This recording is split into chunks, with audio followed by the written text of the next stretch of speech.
It was in the 1800s, and there was a ship out on the sea, far from land.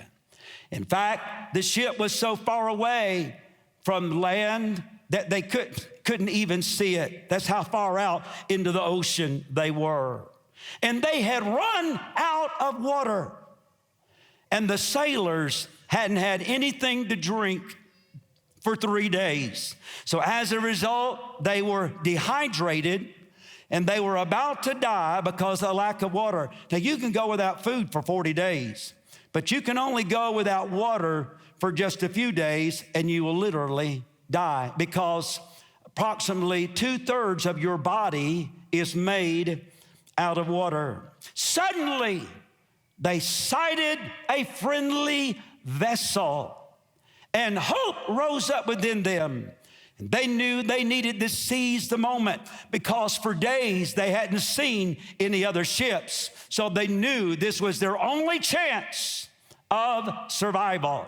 And young people, you have every kind of instant messaging and Facebook and texting and I don't even know all those things. What's that one that you send it and then it disappears in a few seconds? Snap what? Snapchat. See, you know all that stuff. An old guy like me doesn't know all of it, but I know a little bit of it. Well, I know they didn't have it back when Booker T. Washington was telling this story. And they didn't have it when this story happened in the 1800s. So they didn't have any way other than this. And this will be interesting to you. This is how they communicated with the ship that had just come on the horizon. They sent flags up the mast of the ship. You know, the mast is what holds up the sails. And they were able to do these flags in a universal code that all sailors around the world at that time knew. And they sent a message, and this is what the message said: "Water, water, we die of thirst." In a few minutes, the friendly vessel wrote back with the flags and simply said, "Let down your bucket where you are." In a few minutes, the ship where the sailors were dying of thirst, they weren't satisfied with that answer. So they sent a second message. The dying sailors said, "Water, water, please send us water." The friendly ship replied again via the flags and said, "Let down your bucket where you are." A third time and a fourth time, the same answer from the friendly ship. But then all of a sudden, that ship sailed off beyond the horizon, never to be seen again. And when that happened, those desperate, thirsty sailors, all hope left their hearts as the ship sailed out of sight. But then the captain of the distressed ship said this: "I don't know why they have told us to let down the bucket, but you know what? We don't have anything to lose. We're about to die anyway." So the captain commanded and gave the order, "Let down the bucket." And they cast the bucket over the side of the ship, and they let it down into the ocean. And in a moment, they pulled it back up. And Pastor Glenn, they were fully expecting to get nasty, salty water. But when one of the sailors took a cup and placed it inside the bucket and pulled it up and put it to his lips, he was shocked to notice that instead of salty water, it was cool, clear, fresh water. You say, how could it be? I'll tell you what happened.